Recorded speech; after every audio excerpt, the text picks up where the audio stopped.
Hoy vuelve a ser 24 de junio de 2025, por lo tanto vuelve a ser martes. Esto ya ha pasado en algunas otras semanas, que hay 2 martes en la semana. No os preocupéis, ya tengo gente investigándolo, pero como es martes, aunque sea por segunda vez, toca hablar de inteligencia artificial, en concreto de desarrollo y de pildoritas. En desarrollo, primer bloque sobre modelos, versiones nuevos. He intentado limitarlo al máximo. Ha habido algunos otros que me he quedado con las ganas de comentarlos, pero es que hay mucha noticia interesante de desarrollo. Así que en modelos, versiones solamente voy a comentar que Minimax, que es una empresa de la que he hablado varias veces ya, es una empresa china, más concretamente basada en Shanghái, ha presentado un nuevo modelo de generación de vídeo al que han llamado Hailuo 02, que comento porque ha conseguido colocarse en la segunda posición del Artificial Analysis Leaderboard, que es uno de los benchmarks en los que más se comparan modelos de generación de vídeo. Entonces digo, se ha colocado en el número 2, pero lo que me ha llamado la atención es que ha adelantado a Veo 3 de Gemini, lo cual es una auténtica burrada porque Veo 3 a mí ahora me parece, en fin, un producto que ha venido 20 años adelantado en su tiempo. Así que este Hailuo 02 no he visto nada de él, solamente he leído la noticia de que lo han presentado, pero tengo muchas ganas de ver algunas demos porque no me puedo literalmente imaginar qué hace este modelo mejor que Veo 3. Dicho esto, la velocidad de mejora en vídeos yo creo que es la mayor en todo el espectro de la inteligencia artificial generativa, por delante desde luego de la mejora que estamos viendo en el último año ya en generación de texto. En generación de vídeo es espectacular. Lo que ha pasado en los 2 últimos años en generación de vídeo, yo desde luego no lo veía venir ni de refilón y sinceramente yo creo que nadie lo veía venir. Es que el vídeo a simple vista, valga el juego de palabras, parece muchísimo más complejo a la hora de generar que el texto, y a pesar de eso se ha conseguido ir muchísimo más rápido en generación de vídeo que en generación de texto, aunque es verdad que aquí también la base engaña. Cuando empezamos a ver así ya popularizada la generación de texto fue con ChatGPT 3, mucha gente incluso con el 3.5, que ya eran modelos muy buenos. Entonces la sensación es que ahí se ha ido más despacio, pero yo también creo que es porque la gente se ha incorporado más tarde. Los modelos de generación de vídeo, cuando los empezamos a ver, eran una auténtica patata, que yo no era capaz de hacer 3 segundos seguidos de vídeo sin meter la pata de alguna manera escandalosa, y ahora estamos viendo auténticos largometrajes de Hollywood. Ya digo, el salto a mí me deja pasmado. De paso, ya que menciono a Minimax, han presentado también un modelo de razonamiento, al que han llamado M1, un modelo de texto, en este caso un LLM, que tiene algunas cifras interesantes. La primera es que tiene un contexto de 1 millón de tokens, que ya se está convirtiendo en algo natural, y ese es otra de esas cosas a la que nos hemos acostumbrado muy rápido, pero que es una burrada tener 1 millón de tokens de contexto. Pero es que además de eso, consiguen generarlos de media usando un 25% menos de flops. Flops, para los que no estéis en la pomada, son floating point operations, o sea, cuántas operaciones de coma flotante haces para conseguir generar, para conseguir realizar cualquier operación. Bueno, pues como digo, según Minimax, su modelo genera. Necesita un 25% menos de flops. Y por supuesto, pero vamos, esto ya es lo habitual, pues según ellos mejoran a todos los modelos que hay hasta ahora. Estamos hablando de modelos open source, me he olvidado mencionarlo antes, con lo cual ellos sobre todo se comparan con el R1 de DeepSeek. En cuanto a arquitectura, pues es un MOE con 456 billones americanos de parámetros, pero como es un MOE, pues solamente tiene 45,9 billones activos en inferencia. Y no comento nada más de modelos porque ya digo que vienen algunas cositas interesantes en desarrollo y quiero dedicarles tiempo. Primera de desarrollo de esta semana. La semana pasada hablé de el SEAL como los Navy SEALs, que era el acrónimo de Self-Adapting LLMs, modelos de LLMs autoadaptativos. Bueno, pues en esa misma línea, en la línea de intentar que el modelo no deje de aprender o que como mínimo sea capaz de enseñarse a sí mismo, los de Sakana, que sabéis que son uno de los habituales en el podcast, los japoneses de Sakana, han presentado esta semana lo que ellos llaman T2L, que es el acrónimo de Text to LoRa. LoRa, el acrónimo a su vez de Low Rank Adaptation, que como sabéis es una de las técnicas de fine-tuning más usadas desde que se introdujo. La idea de este T2L es que en lugar de hacer fine-tuning de un modelo cada vez que lo quieres especializar en una tarea concreta, este sistema lo que permite es que el propio LM cree sus LoRas a partir de prompts de texto que le dé el usuario. Perdón que ya me falla la voz. Lo que se le da al LLM es una serie de loras que han sido creadas para otras tareas y a partir de esas loras ya creadas es capaz de combinarlas y adaptarlas para tareas nuevas sin necesidad de pasar por un fine-tuning específico para crear una lora específica. Sabéis que Sakana, ellos se precian de intentar buscar soluciones de inteligencia artificial basándose en soluciones de procesos naturales. En este caso, en el paper ellos mencionaban que se han inspirado en los procesos por los que el ojo humano es capaz de adaptarse rápidamente a cambios tanto en la intensidad de luz como en el punto de enfoque. Dicho esto, precisamente porque Sakana hace como unas arquitecturas muy raras, intentando o siguiendo esa inspiración natural, Sakana siempre hace cosas muy rompedoras, pero que luego siendo, en fin, tristemente realista, pocas veces se desarrollan y llegan a algo práctico que se pueda usar en el día a día. Pero desde un punto de vista teórico, conceptual, los avances que presenta siempre Sakana son muy interesantes. También en este caso concreto, en el T2L, es interesante también, digo, desde un punto de vista, por llamarlo de alguna manera, de estrategia de inteligencia artificial, me refiero. Porque si atamos esto a otras muchas, cada vez más noticias que he ido comentando sobre cómo se están desarrollando cada vez más intentos, el propio SIL que mencionaba antes, para minimizar la especialización de los modelos base, esto nos lleva a un futuro, por lo menos un futuro inmediato. Yo esto de hacer predicciones a 5 años en inteligencia artificial se lo dejo a Sam Altman, que las hace muy bien. Las hace tan bien que las cambia cada 3 meses y nadie se da cuenta. Este hombre es un fenómeno haciendo predicciones a largo plazo. Yo no soy tan bueno, se me iba a notar, con lo cual no me atrevo. Pero lo que parece, como digo, atando cabos de varios sitios, es que está habiendo un movimiento de intentar tener una mega inteligencia artificial que solucione todos los problemas, que es donde yo creo que todo el mundo estaba, o a donde todo el mundo apuntaba desde luego hace un par de años, quizá incluso hace un año también. Yo creo que ahora cada vez más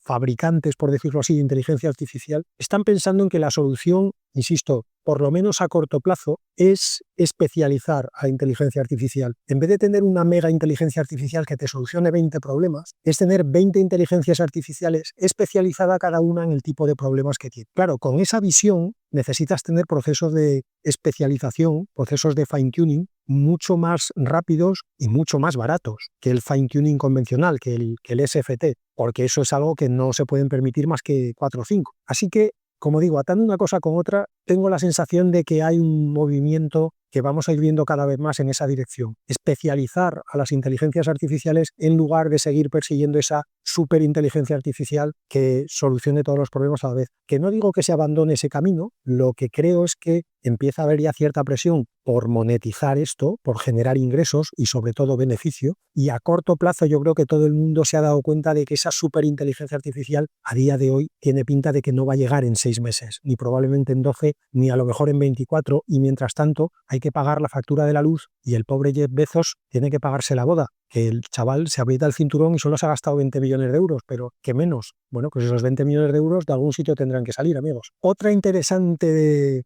desarrollo, la empresa Physical Intelligence, inteligencia física, que tienen como símbolo el símbolo de pi, porque claro, las siglas de la empresa son PI, ahí han estado muy rápidos, el departamento de marketing ahí estuvo súper rápido. Que digo, igual esto no suena mucho, pero os voy a dar algunos de los nombres que aparecen en la lista de inversores de esta empresa. Para empezar, el propio Jeff Bezos, que supongo que ha invertido lo que le han dado los invitados en los típicos sobres que le dan al novio, que no me quiero ni imaginar cómo serían esos sobres en una boda que cuesta 20 millones de euros.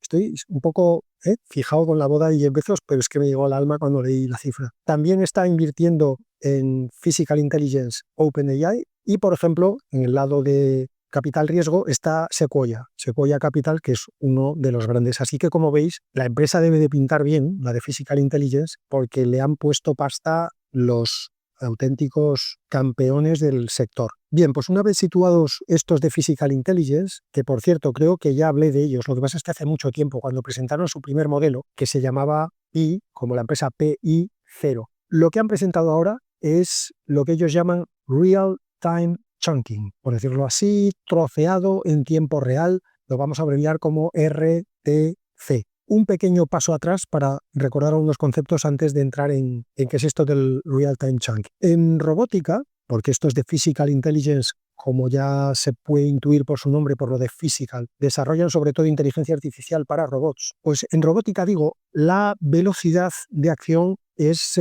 obviamente crítica. O sea, aquí no estamos hablando de un LLM que si te va echando los tokens más despacio, bueno, pues tú te aburres un poco, pero no pasa nada. Entre token y token, pues si vas una canción o te vas a la máquina de café y cuando vuelvas tienes ya todo el documento tecleado. Pero en robótica no da igual la velocidad a la que se hacen las acciones. Imaginemos un robot al que vamos a poner a funcionar de camarero en una cafetería. Imagínate que ese robot va a servir un café y cuando te está poniendo el café en tu mesa, pasa por allí un cliente despistado, le da un pequeño golpe al robot y el robot ve que la taza de café se inclina peligrosamente hacia tu regazo. El hecho de que el robot reaccione un poquito más rápido o un poquito más lento a esa desviación en la inclinación para corregirla, pues va a ser la diferencia entre que tú te vayas con unas quemaduras de segundo grado al hospital o que termines tomándote tu café felizmente. Así que sí, en robótica, la velocidad de acción es un parámetro crítico. No es simplemente por aquello de no, es que si no el usuario se aburre y se va a otro lado. Vale, se aburre y se va a otro lado con un LLM, pero no se va a urgencias. En el caso de los robots sí que puede acabar en urgencias. Esto lo que quiere decir, en términos un poquito más técnicos, es que en robótica la velocidad de inferencia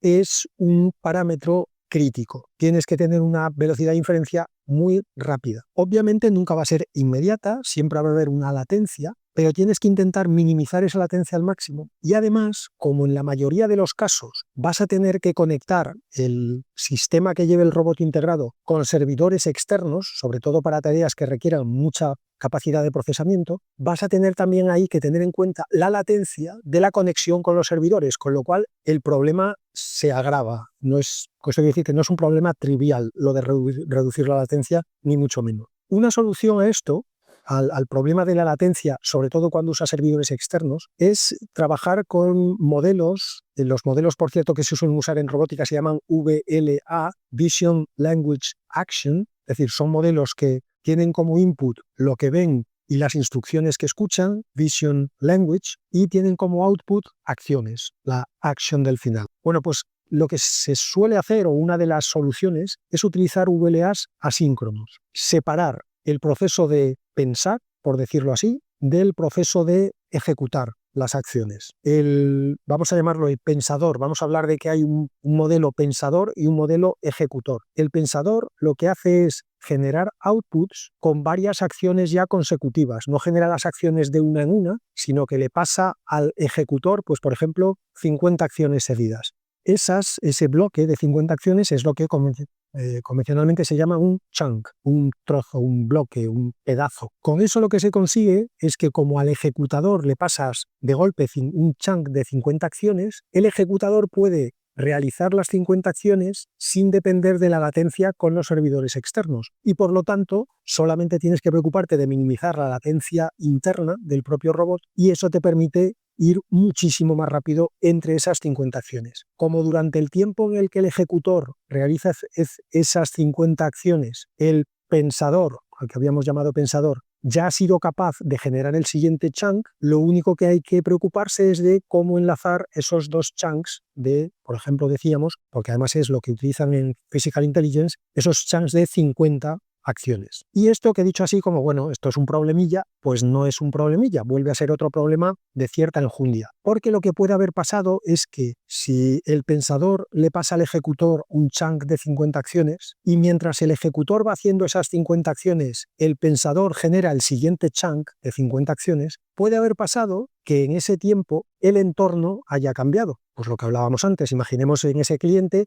que mientras el ejecutor está ejecutando el primer chunk, el cliente le da un pequeño empujón al robot. Pues probablemente el segundo chunk de 50 acciones se va a encontrar con un entorno que no es el que él esperaba después del primer chunk de 50 acciones que había enviado antes. Y eso lo que va a hacer es que el enlace entre los dos chunks va a ser muy brusco, porque el estado final del primer chunk no va a ser el que esperaba la primera acción del segundo chunk. Eso se va a traducir en aceleraciones que puedan incluso descoyuntar al propio robot, o, como digo, movimientos muy bruscos que puedan poner en peligro a los humanos que estén cerca, y eso nunca es deseable. ¿Cómo se soluciona o cuál es una posible solución a este problema de enlazar los chunks? Bueno, pues es, en vez de utilizar VLAs asíncronos, utilizar VLAs síncronos, de tal manera que el segundo chunk no se pasa hasta que no se ha completado el primero,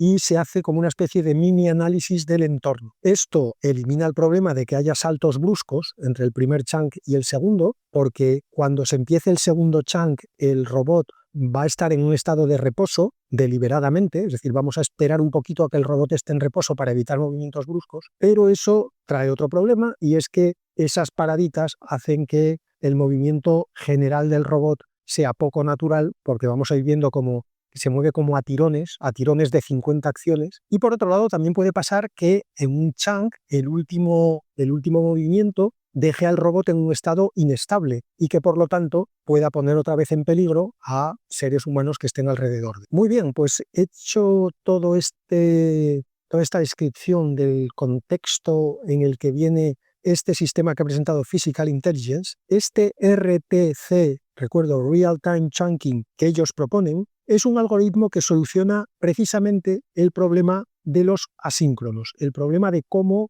conectar los chunks sin que haya saltos bruscos entre un chunk y otro, porque el final de un chunk sea diferente de lo previsto y por lo tanto el comienzo del siguiente ya no enlace de una manera natural. Lo que hacen estos tipos de Physical Intelligence es muy ingenioso, porque hacen una analogía con el problema de los inpaintings. Los inpaintings, como concepto general, son los procesos por los que un modelo de los de generación de imágenes corrige zonas determinadas de una imagen, pues por ejemplo, esto que ahora cada vez hay más en los teléfonos de quieres eliminar a una persona de una foto. Bueno, pues eso es un inpainting, porque lo que tiene que hacer el modelo es reconstruir la zona donde está esa persona de tal manera que la reconstrucción encaje con el resto de la foto. Lo mismo si tienes una foto deteriorada y le pides a un modelo de imágenes que te restaure la foto. Eso es otro inpainting. El modelo tiene que deducir las zonas que están deterioradas cómo tendrían que ser para que encajen con el resto de la foto. Pues esa es la analogía que hacen estos de Physical Intelligence. Vamos a ver, imaginemos que el pensador que decíamos antes tarda 3 acciones en generar cada chunk. Lo que va a pasar cuando le pase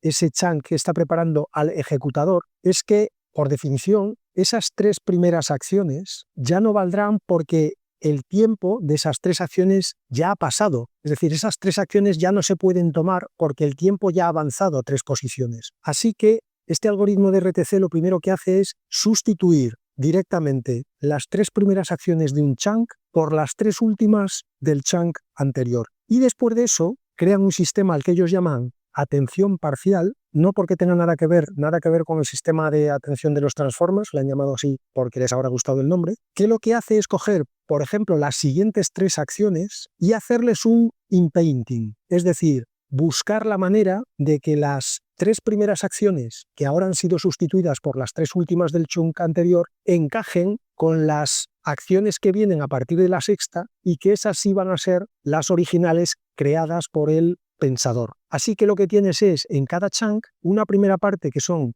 los últimos movimientos del chunk anterior, una última parte que son las acciones que ha decidido tomar el pensador y una parte intermedia que se trata como un inpainting para darle, por decirlo así, armonía a la transición entre la primera parte y la segunda parte, la última parte de cada chunk. Y ya está. Como casi todas las ideas brillantes, es muy simple, trabaja con analogías, que es otra cosa que suele ser frecuente en las ideas es un poco rupturistas, y para rematarlo funciona, porque ellos han hecho pruebas y efectivamente no tiene los problemas de transiciones bruscas y que tienen los asíncronos tradicionales y no tiene los problemas de saltos entre chunk que tienen los modelos síncronos tradicionales. Si además de eso le añadimos que no se necesita un training específico, porque otra de las cosas que han descubierto en este modelo que ellos han creado es que los VLAs ya son de por sí buenos haciendo inpainting, han descubierto que tienen esa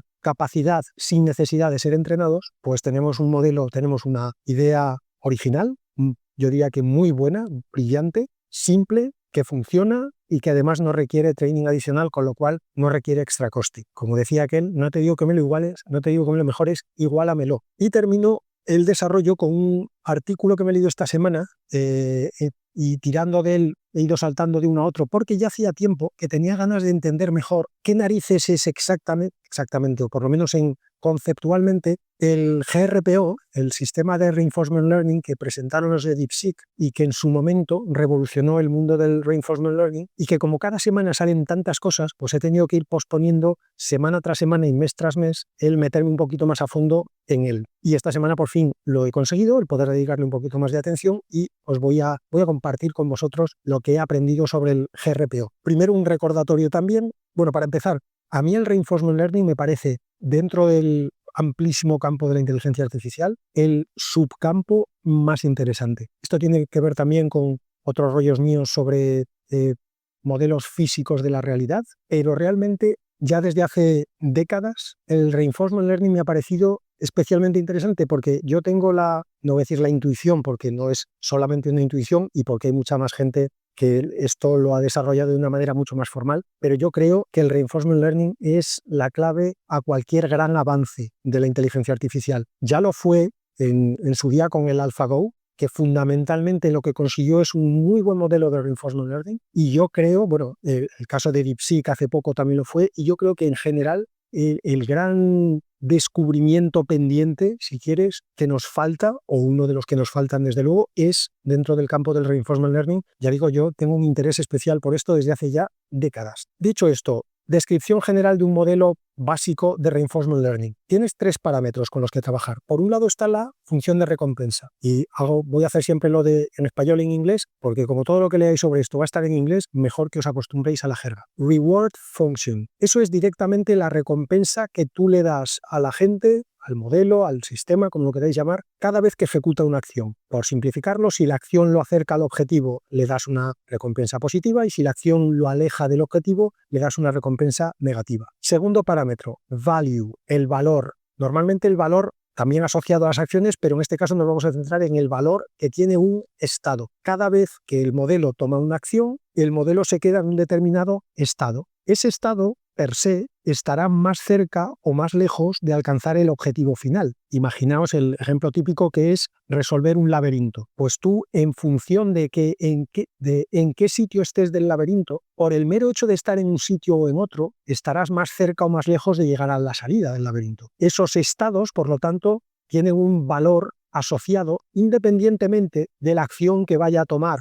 el agente desde ese estado. Así pues, reward function y value. Y la tercera es el discount factor, el factor de descuento, que lo que hace es decirle al agente cómo debe ponderar la recompensa inmediata frente a la recompensa a largo plazo. Volviendo al ejemplo del laberinto, la reward function lo único que hará será darle la recompensa a la gente en función de si después de cada acción está más cerca o más lejos de la salida, si le faltan más movimientos o menos movimientos para salir. Pero no le va a dar una recompensa, la mayor recompensa se le dará cuando realmente llega a la salida, porque puede estar acercándose y de repente tomar una mala decisión y empezar a alejarse. Bueno, pues no pierdas de vista que el objetivo final es salir del laberinto, o sea, no vayas solamente a buscar la recompensa inmediata. Ese equilibrio entre la recompensa inmediata y no perder de vista la recompensa final es lo que pondera el discount factor, que es un número que varía entre 0 y 1.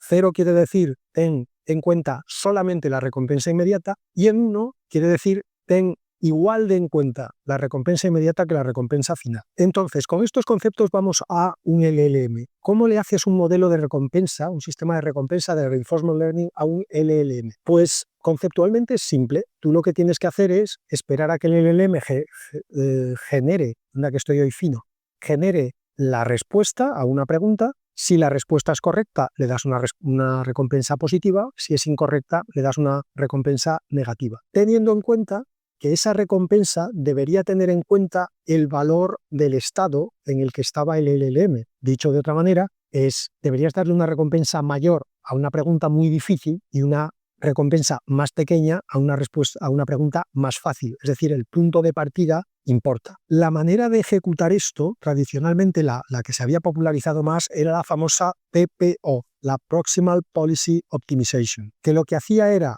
por un lado, usar un modelo entrenado para dar las recompensas, es decir, para evaluar si la respuesta es correcta o incorrecta, y por otro lado, entrenaba otro modelo para evaluar el value, para evaluar el valor del estado sobre el que partía el LLM, con lo cual la recompensa neta era la diferencia entre la recompensa que daba el primer modelo y el valor que asignaba el segundo modelo. Nuevamente, si el primer modelo da una recompensa muy alta, pero el segundo modelo también daba un valor muy alto, en el sentido de la pregunta ya llevaba la respuesta casi implícita, estabas muy cerca de la respuesta final, pues entonces la recompensa neta que recibía el modelo era una recompensa más pequeña, porque es verdad que había respondido bien a la pregunta, pero había respondido desde una posición muy favorable. Bueno, pues con este panorama, con el PPO dominando la escena, llegan los de DeepSeek y plantean el famoso, ahora ya todavía más famoso, GRPO, el Group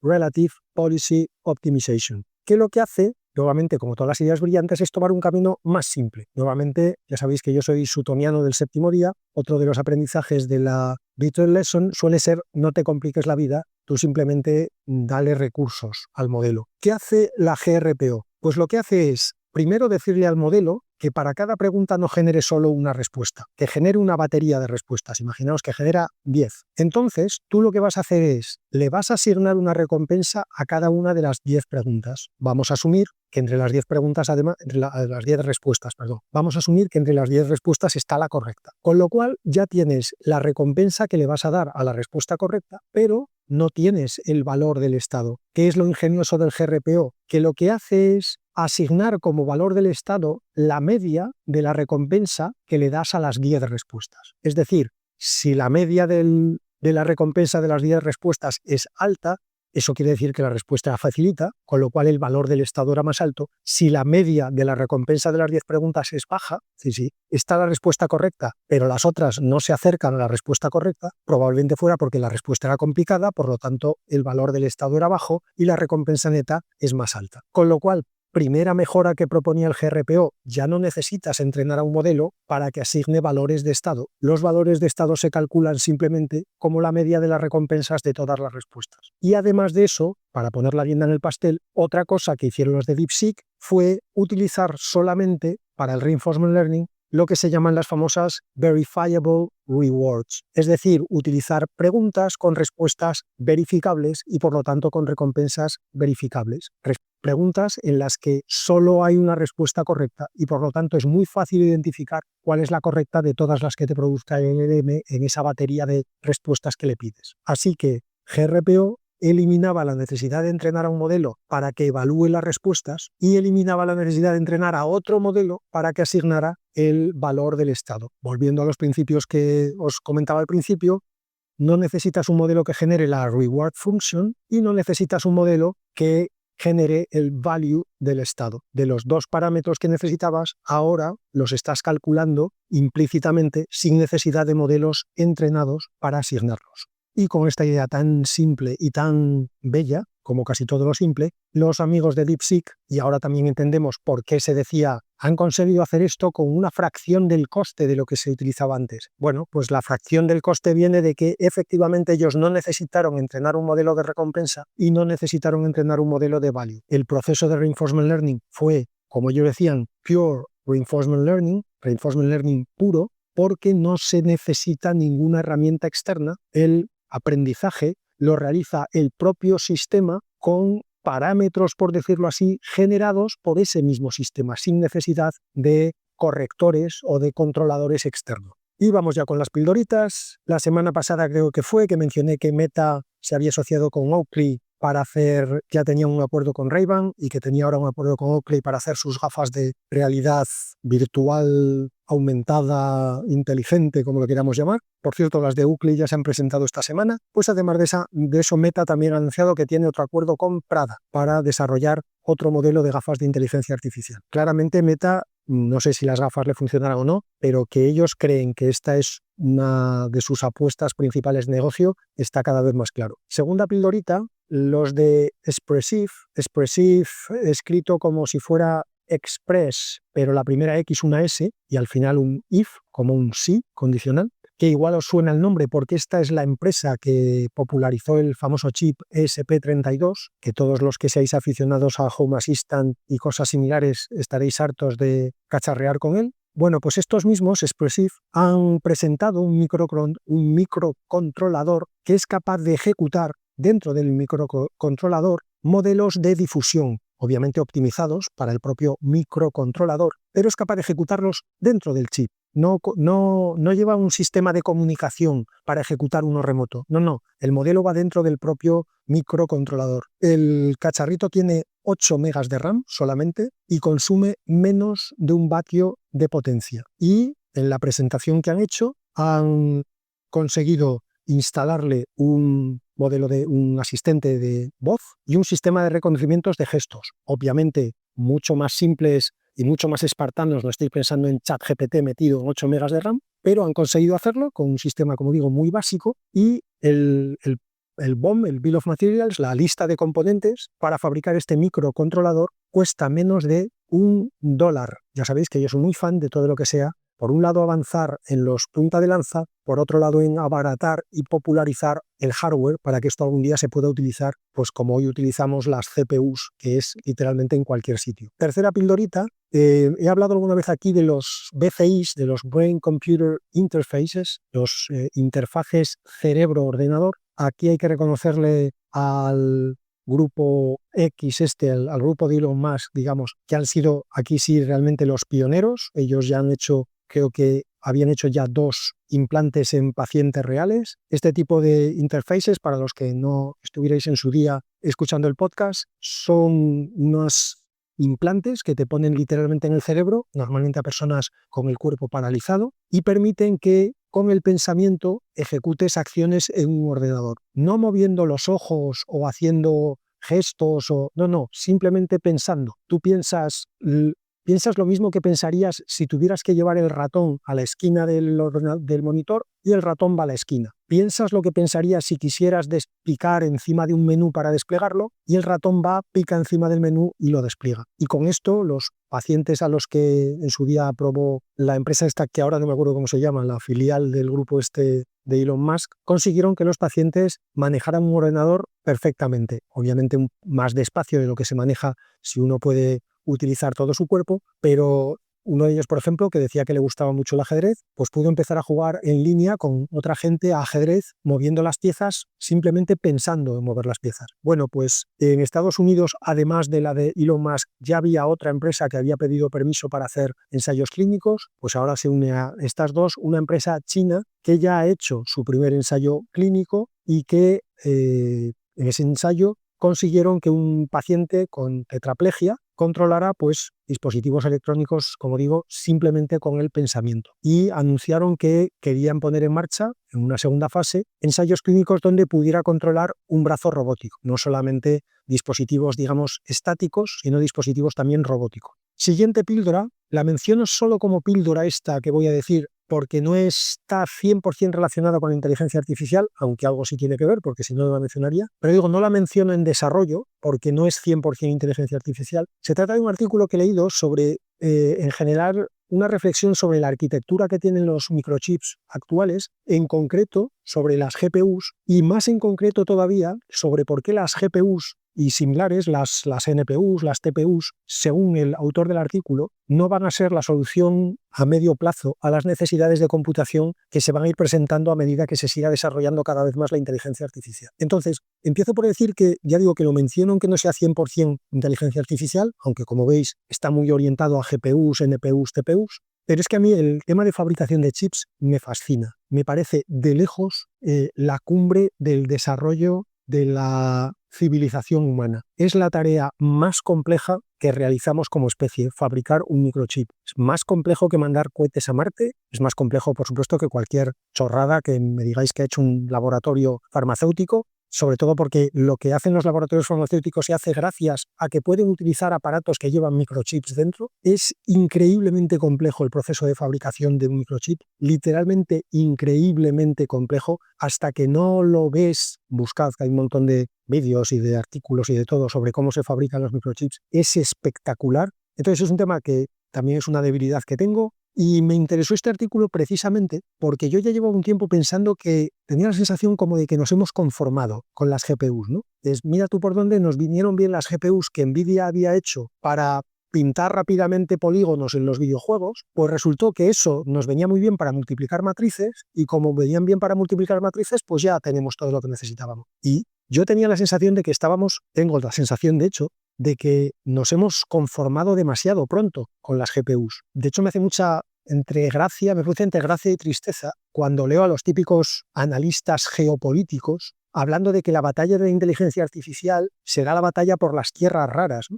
Digo que me hace gracia por un lado porque pienso, sí, hombre, como si lo único que se necesitara para fabricar microchips, o GPUs en este caso, fueran las materias primas. Obviamente necesitas las materias primas, sin eso no vas a ningún lado, pero teniendo solo las materias primas tampoco vas a ningún lado, porque vuelvo a lo de antes, es increíblemente complejo el proceso de fabricación de microchips. Hay poquísimas empresas en el mundo en cada punto de la cadena de producción, no solamente al final, donde ya hay pocas, pues básicamente TSMC, Intel, Samsung, ahora Huawei está empezando a hacer cosas un poquito más sofisticadas en China, pero bueno, estamos hablando de a lo mejor, pues eso, 3, 4, 5 si estiras mucho el este. Pero es que en cada paso anterior, para que TSMC pueda fabricar sus chips, antes de eso hay una cadena de suministro y en cada punto de la cadena solo hay unas muy pocas empresas en el mundo que hayan sido capaces de desarrollar la tecnología para hacer lo que hay que hacer en ese punto de la cadena. Es increíblemente complejo. Con lo cual, sí, hombre, está muy bien tener las tierras raras, pero ya os digo yo que si mañana en España descubrimos el yacimiento más grande del mundo de tierras raras, lo que vamos a hacer es venderlas, porque aquí no vamos a poder fabricar ni el controlador que lleva el microondas que tengo yo en la cocina. Y por otro lado digo,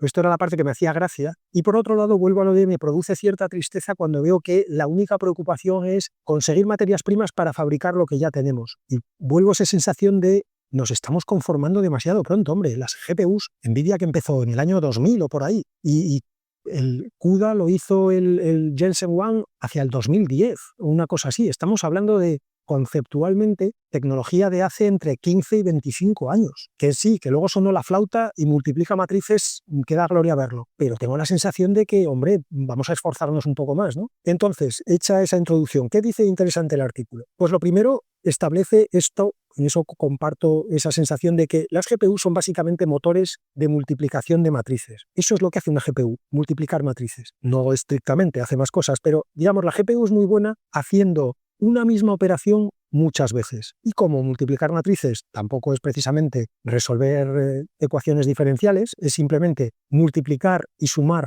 muchas veces, pues resulta que sí, efectivamente las GPUs son muy buenas multiplicando matrices. Y como además de eso, las GPUs tienen un sistema de memoria interna compartida muy eficiente, muy rápido, mucho más que el de una CPU, pues si unes esas dos cosas, el hecho de que son muy buenas repitiendo una misma operación y tienen una velocidad interna muy rápida, pues lo que tienes es un sistema que suma y multiplica a velocidades exponencialmente más altas que lo que hace, por ejemplo, una CPU de toda la vida, que computacionalmente podría argumentarse que es mucho más compleja que una GPU. Una GPU, de hecho, es muy simple computacionalmente. Lo que pasa es que está muy bien ejecutada y, sobre todo, está muy especializada. Repito, por casualidad, esa especialización nos ha venido muy bien para hacer inteligencia artificial, pero no era el propósito original. Dicho esto, el artículo señala precisamente que a medida que vayamos sofisticando la inteligencia artificial y queramos que empiece a analizar modelos del mundo, que queramos enfrentarla al mundo real, lo que dice el artículo es que en el mundo real hay muchísimos fenómenos que no vamos a poder modelar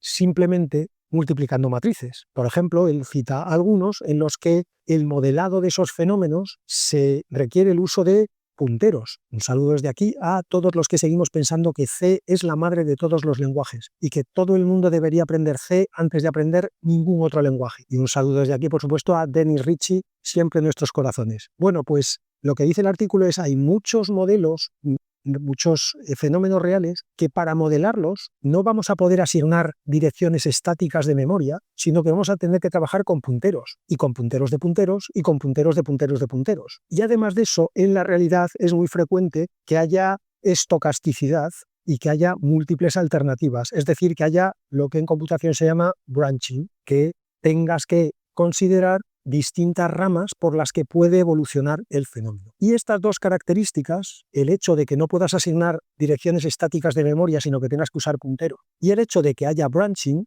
es lo que, según el artículo, hace que las GPUs estén condenadas a dejar de ser útiles para la inteligencia artificial a medio plazo. Porque si necesitas usar punteros, por definición, tú no puedes saber si dos punteros consecutivos en memoria están apuntando a dos direcciones consecutivas en memoria. Con lo cual, cuando cargues las direcciones reales en la GPU, esas direcciones ya no van a estar una al lado de la otra y por lo tanto, cuando las lleves a la memoria interna de la GPU, no las vas a poder llevar juntas y vas a perder la ventaja de tener la memoria de la GPU tan rápida, porque vas a tener que cargar dos veces las direcciones de memoria. No te va a valer con cargarlas una, como haces cuando las direcciones son estáticas y los datos relacionados los tienes todos juntos. Y por otro lado, el hecho de que haya branching, el hecho de que tengas varias posibilidades que haya que ejecutar en paralelo para poder predecirla, hace que pierdas la ventaja de lo de ser muy bueno haciendo la misma operación muchas veces, porque en cada rama vas a tener que hacer operaciones distintas y por lo tanto no vas a poder hacer las ramas en paralelo porque no va a ser la misma operación en paralelo, como pasa ahora con la multiplicación de matrices, sino que van a ser diferentes operaciones en paralelo y para eso las GPUs ya no suponen una ventaja. De ahí la conclusión del artículo de que las GPUs a medio plazo no serán la solución para evolucionar la inteligencia artificial, sobre todo cuando queramos dar el salto de inteligencia artificial enfrentándose a la realidad física en tiempo real. Y mi conclusión a la conclusión del artículo es que, vamos a ver, por un lado el artículo me ha gustado mucho, como creo que se ha notado por el rollo que he soltado, y con la conclusión a primera vista estoy de acuerdo. O sea, las limitaciones de la GPU a la vista de esos procesos naturales son evidentes. Lo que pasa es que, volviendo a mencionar, un saludo desde aquí a todos los sutonianos del séptimo día, volviendo a mencionar la Virtual Lesson, ya nos ha pasado tantas veces que hemos pensado, para las cosas complicadas vamos a necesitar algo más complicado. Y al final lo que la Virtual Lesson nos ha enseñado una y otra vez es que para las cosas complicadas lo único que hemos necesitado es las mismas cosas simples, pero en cantidades mucho más industriales. Y eso me hace dudar de si una vez más estamos cayendo en el error de olvidar la Virtual Lesson. Y dentro de unos años, igual alguien mira hacia atrás y dice, ¿veis cómo las redes neuronales y la multiplicación de matrices sirven para todo? Lo único que necesitábamos es, en vez de modelos de 500.000 millones de parámetros, necesitábamos modelos de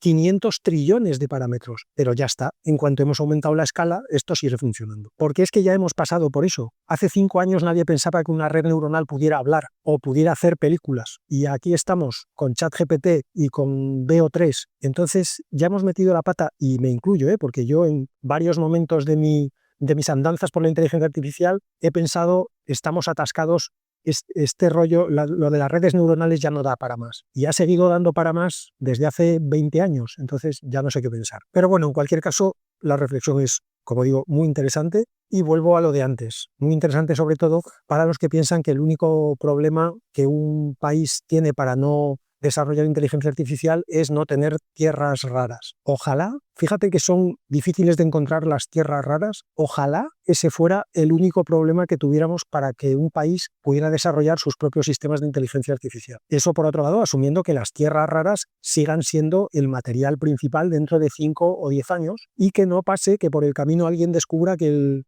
galuro de actinio es mucho más eficiente para fabricar un nuevo tipo de arquitectura de microprocesador y por lo tanto todos andaremos buscando países que tengan galuro de actinio y las tierras raras pasarán a venderse en los mercadillos de las fiestas patronales de los pueblos. Y termino ya. Igual esta semana habéis oído hablar, porque ha salido por todos los lados, sobre un estudio del MIT, del Instituto Tecnológico de Massachusetts, sobre el impacto del uso de LLMs en la actividad cerebral de las personas que lo usan. No voy a comentar el artículo y el estudio, y no lo voy a comentar porque solamente voy a dar el dato que cuando llegué a él me hizo dejar de leer, que es el estudio se ha hecho con 54 personas. De verdad, no permitamos que la computación, que es probablemente la ciencia más interesante, bueno, pondría alguna candidata más, pero desde luego es una de las 3 ciencias más interesantes que existen, no permitamos que esto se convierta en la medicina, donde en las últimas décadas,